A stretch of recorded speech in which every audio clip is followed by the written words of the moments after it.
everybody. Thanks for tuning in. This is our first official podcast episode. I am with Lynn Walder.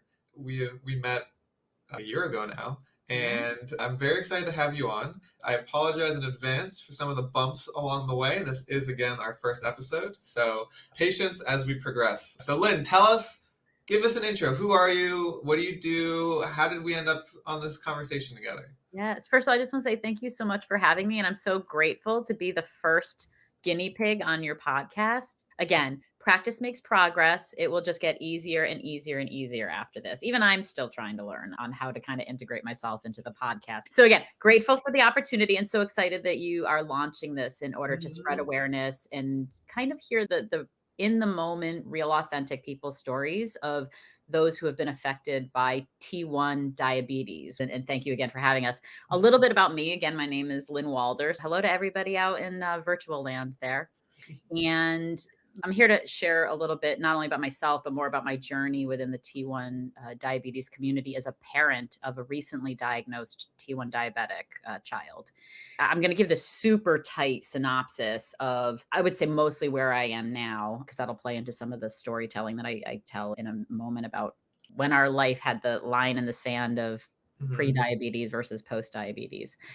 And originally from Connecticut, showed up in Boston to go to Northeastern University, studied business, complete lost soul, trying to figure out what I was good at and where I belonged. Went through about 10 different industries, a number of roles, ended up in operations and business administration, mainly working with, I would say, first-time founders, CEOs, and their executive leadership teams. And I really enjoyed creating organization from chaos. That was really my joy spark. And so I ended up in the biotech industry. And that was about maybe 10 to 15 years ago. I was working at Vertex. Actually, it's about 13 years ago now. I started there in 2010. So Vertex Pharmaceuticals, very famous for their cystic fibrosis, rare disease, near cure drug, and changed the face also of the discovery behind that. Funny enough, they partnered with the Cystic Fibrosis Foundation as an organization that basically was investing and driving this cure. And it was the first philanthropic, I would say, partnership that was very forward-facing publicly. It was a wonderful, wonderful, exciting time at Vertex. Continued to stay in biotech, worked at a startup for about 6 years, learned a lot there about the biotech industry and the business building behind it. And then I needed to take a break and took a 4-month sabbatical and then got pulled into a place called Lab Central right after that. And that's where I've been since. I'm currently managing a partnerships programming, which is executive level learning and development for business building within biotech. And while that is the bulk of the time of where I spend my energy and my ideas and my love of the biotech industry right now, particularly the leaders and founders, I like to say I'm living the portfolio life. And there's a reason behind that. I originally was working at Lab Central and was planning on leaving to go and do consulting full time. And that didn't happen, again, due to some circumstances that were outside of my control. So right now I'm bulk working at Lab Central, but I still do consulting on the side within the biotech industry. And then I also do some projects that are joy spark. I love working with energy work and creative spaces and writing and poetry and all those kinds of things. And I'm doing some speaking and training as well in the administrative side of things. That's kind of the background of where is Lynn now. When it sounds like it's long-winded, trust me, it was a very long journey to get to this very point right now. So that's the condensed version. Well, thanks for sharing it with us. I actually didn't know a lot of this stuff because we kind of met. You were so passionate when you heard about what we were doing. In fact, you didn't even hear you didn't even hear it from me. You just saw the name of the company, went on the website, and then snuck me into an event, which I greatly appreciated. Yes. I reached out. I proactively said, you need to be here and come in. I need to meet you. So very, very exciting. Tell me a little bit, what is the reason behind that passion? What has happened in your life that type 1 diabetes, which is what T1 diabetes is, or what it stands for, how did that become such a big part of your life that, when you saw me, you were just like, I need to meet you. I need to be a part of this. Yeah. So the story that I just told about how I was originally going to go into consulting full time from working at Lab Central, I had been planning for 2 years to depart and do consulting first time. Anybody who's in the consulting realm knows it's a very high risk transition. and you have to pull back in a number of realms, including health insurance. It's very, very expensive to be on health insurance in this company as an individual sole proprietor. I wouldn't only say difficult, I would say probably they work to prohibit it. So there's almost a forced mechanism of getting really solid health insurance by needing and being forced to work within a much more structured business environment. And so 2 weeks before I was supposed to leave full-time job at Lab Central, I end up realizing we're in the ER with my son one night, and he gets diagnosed with T1 diabetes. Literally 2 weeks before I'm supposed to leave full time and go on terrible health insurance for, 18 months to try Yeah. to build up my consulting business. I originally was willing to take that risk because we were a very healthy family. We have no history of diabetes in our family. We would show up to our yearly physicals and regular sickness would come through the household, and we were always pretty resilient through it. So I was like, yeah, we can handle this. No problem. We can take that kind of short-term risk. I talk about existential crisis. One, I was obviously devastated for my son. I knew nothing about T1 diabetes, very little, and until he got diagnosed. And I just remember being in the ER and losing everything and just bawling on the phone to both family and to my work, being like, where does this leave not only, my child, but us as a family and me and this plan that I had. I was very blessed in the sense that I was able to bridge that and work part-time at Lab Central temporarily, then still work consulting part-time. But and again, I've veered more so working full-time with Lab Central since that point in time. But this is what the universe put in front of me, and I had to make a decision of it was a forced decision. You cannot be without health insurance, very good health insurance, when you have a chronically ill autoimmune T1D child. And that has been one of the most frustrating parts, I think, of my journey as a parent and a professional, and seeing the wool pulled back from, I would say, the systems and just how messed up they are in our society. I knew they were messed up, but now I'm getting a real front range view of Yeah. that. Yeah. And it's both painful and infuriating at the same time. Mhm. I do want to mention the triggers that actually brought us into Yes. bringing Please. Andrew to the doctors. It was something that was out of the ordinary from what normally they tell you to look for when you think your child might be T1 diabetic. Most people say, look for the dryness in skin and drinking a lot of water and any other issues that might come up around those types of symptoms.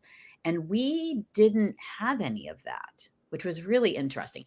In hindsight, there was some things that cropped up, but they just seemed like other stuff that was going on. The one thing that nobody has ever mentioned, and I'd never even hear it in stories told, but I'm very proactive of sharing it right now, is that my son, who was 9 at the time, ended up wetting the bed again Mhm. out of nowhere. Yeah. And he hadn't had an incident like that since I trained him when he was 3. And no matter what we tried, because I just thought, oh, it's developmental. You do your research on the internet, you do some Googling. And I was like, oh, we'll keep an eye on this. We'll try a couple things. And if it doesn't get better, then we'll have to obviously go to the doctors. But I wasn't thinking anything big of it. Right. And so we put it off. We put it off. And one night, and you never forget the night that you end up or the day you end up in the ER. Yeah. The night before we ended up in the ER was he stumbled into our bedroom at 10 p.m. and he literally was acting like he was on drugs. Mhm. He was half awake, half asleep, mumbling and kind of incoherent. And it was very bizarre to witness. And luckily, my husband and I were witnessing at the same time. And we both looked at each other and go, something is really off here. I am bringing him to the doctor tomorrow. Mhm. That was Veterans Day, November 11th. I'll never forget. And Yeah. so I brought him in. And the doctor, luckily, was smart enough to have his nurse take a blood glucose test. Mhm. And I knew something was up when he walked out of the room and didn't come back for a few minutes. Yeah. And the minute he came back, he goes, you need to go over to Children's Hospital right now. You can't even go home. have your husband bring his clothing. They're expecting you through the emergency department. You need to get there now. And I was like, even at that point, I was kind of like, hey, like, Yeah, oh, yeah. I was actually acting okay on the next day. Okay, well, just go over there. I had no idea. We show up at the ER. My husband had to come and I had to hand off because I'm working full time. And so I'm like, okay, well, just keep me up to date on what's going on. Again, I did not understand the gravity of the situation. Yeah. I'd never been exposed to it. And they keep you there for 3 days. And because they need to Really? train you. They keep you there for 3 days and they need to stabilize you. They bring a whole team together. I will say Boston Children's is Mhm. incredible in how they come together as a team and they support the families and the parents and the children. And it wasn't until I had to relieve my husband the next day and he was going to go home and we had to do training together that it sunk in and Mhm. I lost it. And when I say I lost it in a big way, I'm a pretty emotionally regulated person. This was just too much and too overwhelming. And not only that, a little funny side note, I'm terrible at math. I always have been. I'm a created, abstract, thinker. My husband is the linear, logical math person. There is so much initial math that you have to master to figure out levels and all the different kinds of insulin you have to take and when you take it and how you delay it and how do you modify it depending on what you're eating. And I just sat there and I started bawling my eyes out going, I am going to kill my own child because I'm not good at math. And I started like bawling. The team at Boston Children's probably were like, who is this psycho mother? What are we going to do? So it was really overwhelming, really complicated, hella expensive. That was another reason I was bawling my eyes Mhm. out because when we had to purchase all of our initial supplies and I saw the cost of what came together, and I come from, I would say, a really privileged place. The other thing I gained from this was deep empathy for those families that have other struggles, whether they be single parent households, English as a second language, monetary struggles. I said, if I'm dealing with this in my position right now, I can't even imagine being with those extra level of stressors. It was making my heart break and cry and add on to the emotion based in it, Yeah. right? And so it was really trying. It was terrifying. It was expensive. It was overwhelming. You can see I'm even getting a little emotional right now talking about it. And it was just a really rough time. And I would say the first 2 months were probably the worst, easing into this new way of life. And there's a lot of changes that happen in your life. And so I want to stop there because I could just literally talk for probably the next 30 minutes of what that looks like. But I want to make sure that we're touching upon what's important that you want to cover in this podcast for people to know out there. Yeah, so first of all, thank you for sharing that story. I've spoken to many people in the diabetes community since getting involved in the space. My partner has type 1. Similar to you, I didn't know anything about it. It was kind of like you got into the world and you're like, oh, this has just kind of been going on, like separate of whatever I've been dealing with, right? Whatever's going on in my life. And so to learn about all of it's overwhelming. It's incredibly overwhelming. And then for it to be your son, right? This is the person you raise and are taken care of and at a time when your career is changing. So I can only imagine what you were going through, but I have heard the bedwetting before. I never heard it, and I still haven't really heard it out in the Yeah. community. I feel like I'm the only one who it actually happened to. Now, again, in hindsight, there was actually 2 other items that were traditional, and they just were spread apart, and because they weren't Mhm. linked into very severe DKA, Mhm. other symptoms, or water drinking. The first one was during season changes, he would get eczema on his hands and maybe little parts of his body. I would say within those previous months of the change of season, the eczema was extreme. It was very dry. No matter what we were doing, it just didn't seem to get better. And it was getting cracky and he was bleeding from them. And so that was an elevation of that I didn't see at the moment in time. Because I was like, oh, it's just, he's getting older. This is just change of seasons. The other thing was we had taken him for a physical 6 months prior, his normal yearly physical, and his eyes were fine. When we took him for the appointment, I think there was another doctor's appointment we took him for, and he was having headaches. And so they checked his eyes and they were like, you need to go see an ophthalmologist. He has issues with his eyes. And I'm like, we were literally just at the doctor 6 months ago. How could this happen within less than 6 months, Yeah. right? And he had myopia, and the T1 diabetes was starting to affect his eyes. So luckily we got ahead of that, but putting that all together, that's when I was like, oh, they were just too spread apart, and I didn't see it as a totality, and it wasn't until the worst of the worst. And we were Right. blessed because he was still functioning. He didn't end up passing out or becoming unconscious. So we were very, very blessed with, I would say, us ending up at the hospital in a cohesive way, Yeah. is how I hear some of the other really scary traumatic stories. Yeah, absolutely. And so you've mentioned a few terms. I don't know exactly who the audience for this podcast is, Mhm. but assuming that our goal is to spread awareness about diabetes type 1, type 2, and the stories of the people living with it and adjusting their lives for it. Could you explain, you said DKA, which is diabetic ketoacidosis. Could you Mhm. explain shortly what that means? I don't know scientifically what it means. Okay. I just know that you end up in very bad situations where you literally could potentially die. And that's what fear is every parent's fear, especially when they are trying to let their children go off and start living their own lives, is how will they be able to manage in the real world? It's one thing when you have your child around you and there's a safety net of multiple people managing and paying attention and working the blood glucose levels on a 5 minute to 5 minute tracking throughout the day and night, which is Yeah. one of the tough parts. That was another lifestyle change for us. It's scary to send your child off when they have to start being autonomous, especially later high school. And if they go off to college, and then they're going to live their own life and find their own significant others and work jobs and DKA. And that's what I think is really interesting about the conversation around T1 versus T2. There's so much confusion because they both have T in it. And many people will assume, oh, well, why don't you just fix your eating and then it'll go away? Or just exercise more. And while eating and exercising can help T1 diabetics, you need insulin to live.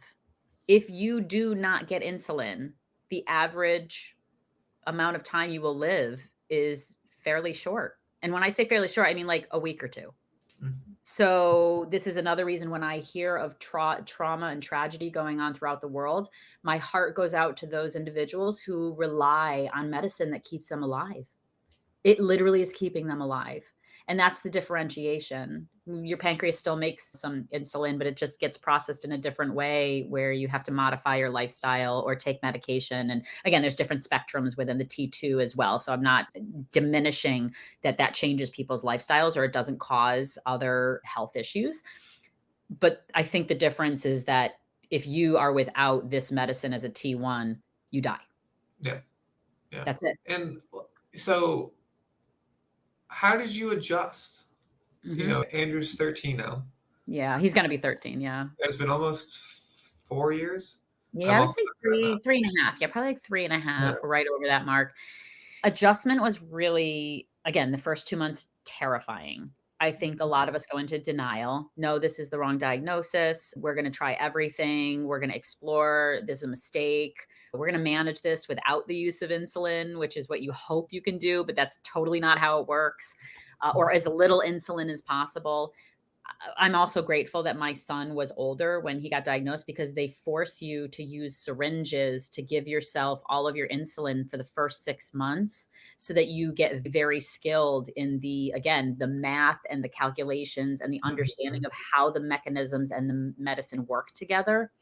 And so that was really hard. And nobody wants to be both checking their blood glucose with a sticker on Mhm. their finger. It's very painful if you're doing it multiple times a day, which you have to, and sticking syringes in yourself and measuring out insulin multiple times a day. Every time before you eat, you have to do it and you have to wait 15 minutes. So there's all these timing and it's never always right depending on what you're eating. And so it was really overwhelming and you have reminders everywhere and you have schedules. And I think the hardest part was going back to overnight monitoring because even at night your body is still doing its thing Mhm. and it's very unpredictable depending on where you are in your life, whatever you ate before you went to bed. If you're in, puberty stage, hormones start going crazy and everybody's body is different. That's the other thing. T1 diabetes is very unique to each individual. It's an art, not a science. And that's what also makes it a lot more difficult. There's some general baseline rules, but overall, every person has to ultimately find what works best for their own body and how they're experiencing T1 diabetes. My husband and I actually went back to I call it the newborn stage, where when we had our children, we didn't have family around. And so it was up to us to do all of the nighttime feedings, and we had no babysitters, and it was just really rough. And the first child, I was getting up every single night myself for 6 months straight. It sent me like over the edge, legit over the edge. And I said to him on the second child, I said, "Oh no, no more of this. It's going to be one night on, one night off so that we can get sleep at least one every other night." And then now that's what we did. We just brought and we basically will wake up in the middle of the night and give him a juice or snacks if he's low. And if he's too high, we have to work with his phone. He's on a pump now, which makes it Mhm. a lot easier. But before, we would have to wake him up, bring him into the bathroom, wake him fully up, and actually measure out stuff and stick it in him so that he would go back to a normal range of Mhm. his blood glucose levels. So you can imagine some nights are better than others. Some nights are terrible, and I'm waking up 3 times a night. It's quite Mhm. exhausting. And I'm a high energy individual. So if I'm getting exhausted, I can imagine people who are even more exhausted than me during the day. Ugh. Mhm. So this Yeah. will happen until we train and allow him to start learning on his own before he goes off to college to monitor his own evening and overnight blood glucose level. Mhm. Wow. And I guess, how has your relationship with Andrew changed Mhm. since the diagnosis? I don't know how many people know, but I have a sister with a chronic illness. It's not diabetes, but our relationship changed drastically Mm. early once she was diagnosed, and because we didn't know how to interact, everything was new and it was hard to understand.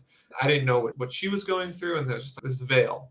But I'm curious, and over time, thankfully, things have gotten better. Just to wrap the story up, can you take me through the last 3.5 years of your relationship, both with Andrew, and maybe I can't have you speak for him, so you can't tell me, or you can't tell me how it's been with him and his brother, and you and his dad.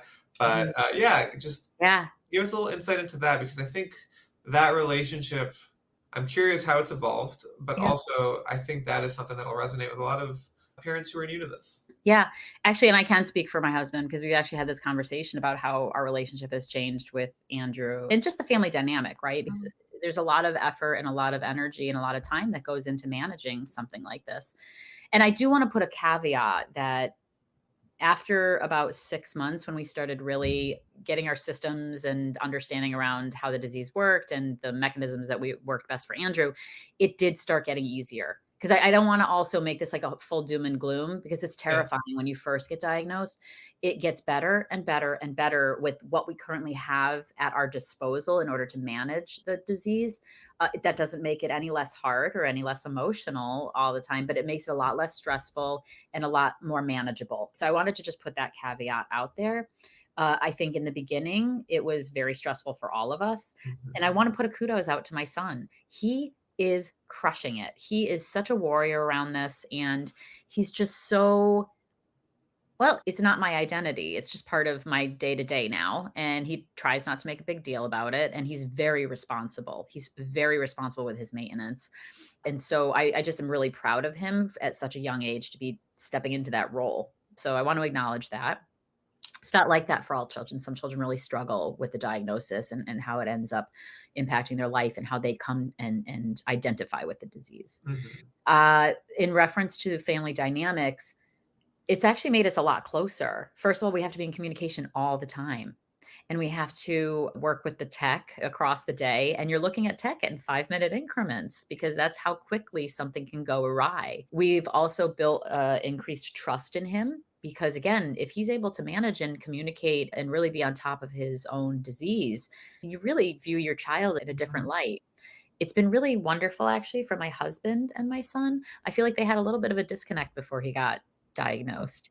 But because my husband is the linear logical math one, he's actually, I would say, the primary manager of a lot of the maintenance during the day. And again, we all work on this and we all support each Mhm. other together. But I would say he's the first go-to. He Yeah. communicates with nurses at the school. He's the one that's usually checking in. He also works remotely from home, so it's very helpful. He has a little bit more flexibility than I do. And so again, really grateful to my husband for the way that he's been engaging, and their relationship has become a lot closer over the past 3 years. And then you have my son, Evan, who he's always been a very empathetic, sympathetic soul. So he absolutely just rolls with it and is supportive where he can be. And we're grateful for the fact that our household already was a low carb, low sugar household, just in Mhm. general. So Yeah. our actual eating lifestyle didn't change as significantly as I think some other households have to change. So Yeah. there's a lot of positives and serendipity that I think did come together that made this a little bit better of a soft landing for us. But it's still, it's always a learning, it's always changing, and it's just a moment to moment kind of disease that you end up managing. So I would say it's positively impacted in bringing us closer together. And again, it's a learning journey. And there's days where we're all frustrated at each other too. So I Yeah. don't want to make it like, oh, it's pie in the sky kind of thing. It's just like it's any fine family Mhm. dynamic, but Mhm. it's just an extra layer of uniqueness, I guess you would say. Yeah. Absolutely. Yeah, no, it's great to hear that it's made the whole family stronger, and that Mhm. Andrew's relationship with his dad has Yeah. gotten better. But I also believe, and I want to say a kudos, my family was really supportive when the first diagnosis came out. It was really rough for me to process, and they just were there when I was calling them up and really struggling. And so they really helped me through it a lot too. Yeah. So this is what I'm saying. Having a support system is one of the most important aspects of, I think, navigating this disease. And in people's reality, sometimes they do not have that, whether it be immediate family, whether it be monetary support, whether it be community support, whether it be health care access support. And so I think there's a lot of layers, and that's why I'm like, I was so excited when I heard about what you were doing, because there's a gap here. And there's also, I would say, a systemic issue around this very specific disease and medicine, which has been around for a very long time. Mhm.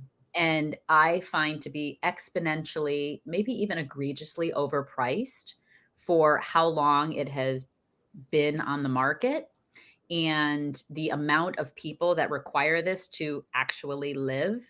And so I think there's a lot of layers that need to be addressed around this. And I feel like your nonprofit approach to help fill the gap around that is very critical. And I work in biotech, so I also understand that science is amazing and science is helping to move opportunity forward on this Mhm. disease in ways both through med device tech. Look, we've seen it with the pumps. Awesome. It's amazing. But it's not a functional cure yet. There are items in the clinic that they're testing out functional cures, but they have so far remained elusive. And so to me, while we are still aspiring for that, similar to how the cystic fibrosis community did it with Vertex, I hope for that day, but it's going to be very far off.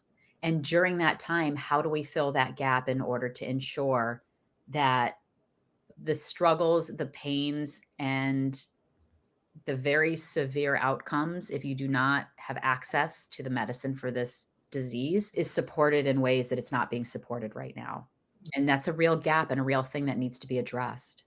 And again, I was an ignorant person. I didn't know the difference between T1 and T2 and hadn't really been exposed to it, and understood the messed up situations around healthcare and the systems and Mhm. approvals and medicine. I understood all that stuff from a very high level view. Now I'm in it. So I want to help people like you move these very important efforts forward and give a voice to everybody that's out there. And just by sharing experience and community and support and hopefully financial donations and investments in things like this is what we want to try to come together to do for this community. Yeah. And so, first of all, anyone at home, I did not cut the question in advance. Lynn just went into a very wonderful promo for Project Insulin. So I'm the thank you one who for reached out to you. So I yeah. remember when I looked at your stuff and I was like, I need to meet you. I need to meet you. So I did. I proactively reached out to engage and Mhm. invited him to a pretty major event that was happening during Biotech Week here in Boston. And funny enough, we ended up knowing some of the same people within the ecosystem, which is even more crazy, right? Yeah. And so it's a beautiful, again, unfolding of events. But I did prompt it. So I am quite a champion. I get very excited about what you're doing. So I have no problems championing you for it. And what we need are people to champion and kind of scream from the rooftops, tell everyone they know, and just, be there, be a part of this. So my last question for you kind of rolls right into this is you've talked about the diabetes community a few times Mhm. over the course of this conversation, over the course of your story about your family. And it is a community that I'm not really in. I'm kind of around, right? Like I follow all the people that have diabetes on Instagram and like see their stories and obviously doing these interviews, I'm getting more connected. But tell people about the diabetes community and how it's been helpful. Like where did you go? Like how did right? Like it's this resource and it's not like it's not like an entity, right? It's just a bunch of individuals who are really passionate about diabetes and helping each other out. Yeah. Yeah, I think it's important to also note that different people choose to interact with their disease communities in different ways. yeah, And it's about how each individual identifies with the disease. Some people, they really need to own the identity around it because they need comfort and support of community in a very strong way. Then there's others who choose to keep it a little bit more closer to the chest and they reach out only to communities when they need it. And they want to have it more as a side gig to their life instead of making it an integrated part of their identity. And there's not a good or bad, choice there. It's about what is most comfortable for you and your own experience and the support that you need to work through this disease. For me and my family, and I've seen this in my son, he wants it as a side gig where he keeps it to himself. He yeah, doesn't actually want to commit to being active in the community. And that's totally fine. He might change when he gets older, but that's just where he is now. yeah. For me as a parent, my husband as a parent of a T1 diabetic, the funniest place we found the most support, Reddit. The Reddit T1 diabetes community, phenomenal. Join that sub. These are people who have had the disease, both newly diagnosed all the way up to having it for 50 years.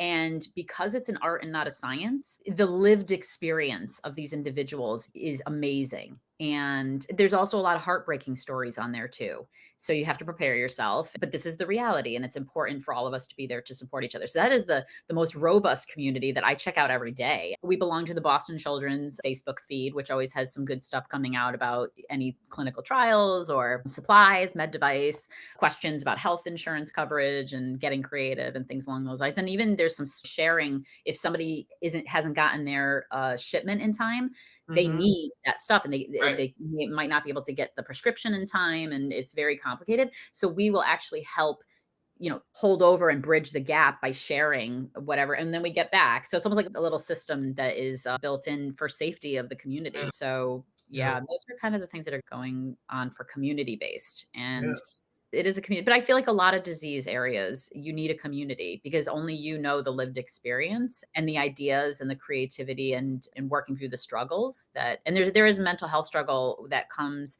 with this. I think the older and longer you have it.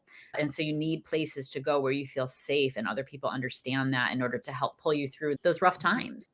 Yeah. So yeah, I mean, they call it like diabetes burnout, and it's that's what they not call right. it. Like it's, Mm, there's. I think the most daunting statistic for me for diabetes, forget insulin pricing and all that stuff, mhm, was the average person with insulin dependent diabetes is making 180 more decisions mhm. each day than your average person. Yep.